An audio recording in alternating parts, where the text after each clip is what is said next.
አማራ ክልል በመቀንጨር ከዓለም አንደኛ በመቀንጨር እኮ ነው። በመቀንጨር ከዓለም አንደኛ በምግብ እጦት ከዓለም አንደኛ አድርጎታል። ያለቅጥ ዝምታ ለበግም አልበጃት 12 ሆና አንድ ነብር ፈጃት ይላሉና መተማመን ያስፈልጋል።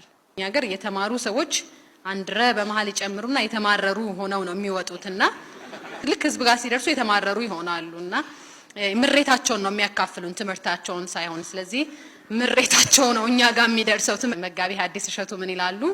ባለስልጣኖቻችን ይላሉ ውስኪ ሲራጩ በር ዘግተው እንባ ሲራጩ ደግሞ በር ከፍተው አደባባይ ወጥተው ይላሉና ምሁሮቻችንም ብዙ ጊዜ ትምህርት ሲራጩ ለብቻቸው ናቸው፣ ምሬት ሲራጩ ግን ከኛ ጋር ናቸውና የሆነ ግሪቫንስ ከሌለው በስተቀር የሆነ ብሶት ከሌለው በስተቀር በጣም ብዙ ምሁር ወደ ህዝብ አይቀላቀልም።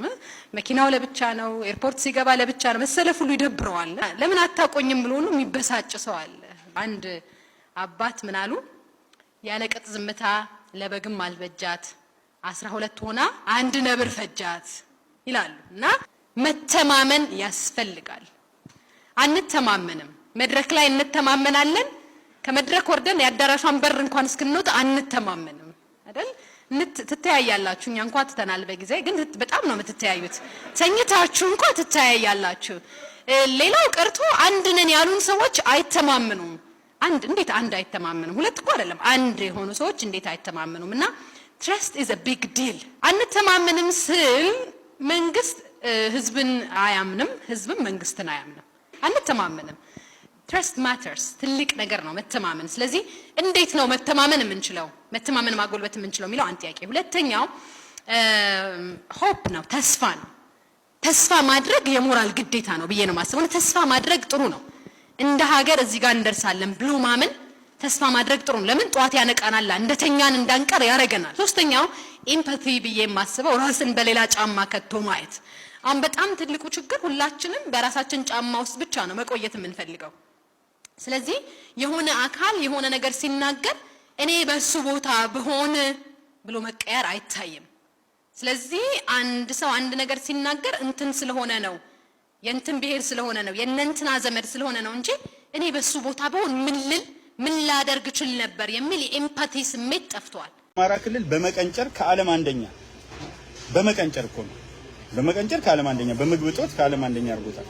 አይነት ድንቁርና ነው ማለት አንድ ክልል ከሀገር ተለይቶ መቀንጨር በመቀንጨር አንደኛ የሚለው ከተባለኮ መቀንጨር ከተባለኮ በሀገር ደረጃ ነው የሚመዘነው። ራሱ ጥላቻህን እንያዘውና ማለት ነው።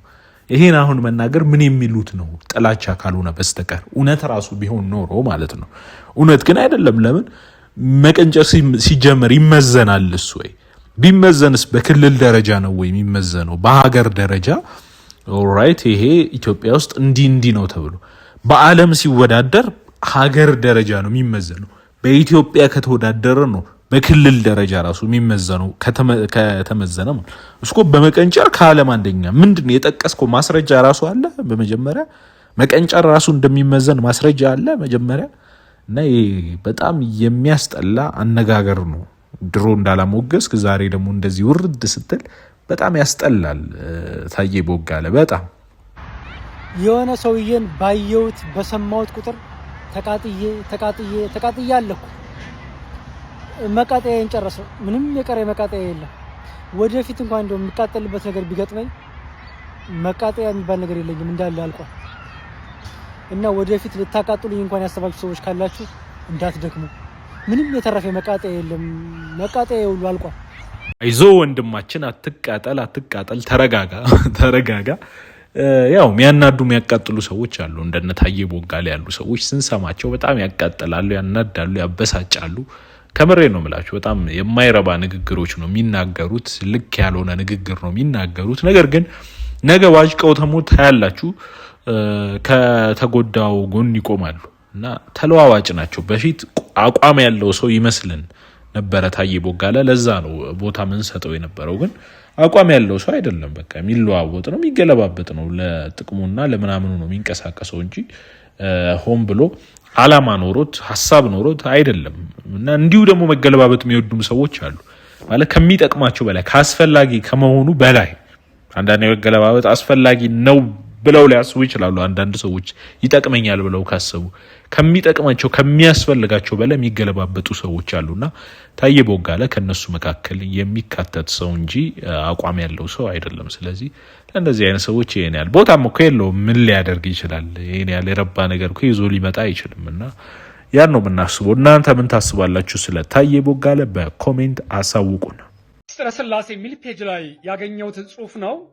በታዬ ቦጋለና በበለጠ ሞላ ላይ የተደረገው ምልከታ ስለሚያጋራኝ ይህን ጽሁፍ እንደወረደ እንደዚህ አቀርብላቸዋለሁ። በአንዳነት እግር አውጥተው ቢሄድ ታዬ ቦጋለና በለጠ ሞላን አምሳል ሆኖ እንደሚገለጥ የአደባባይ ሚስጥር ሆኗል።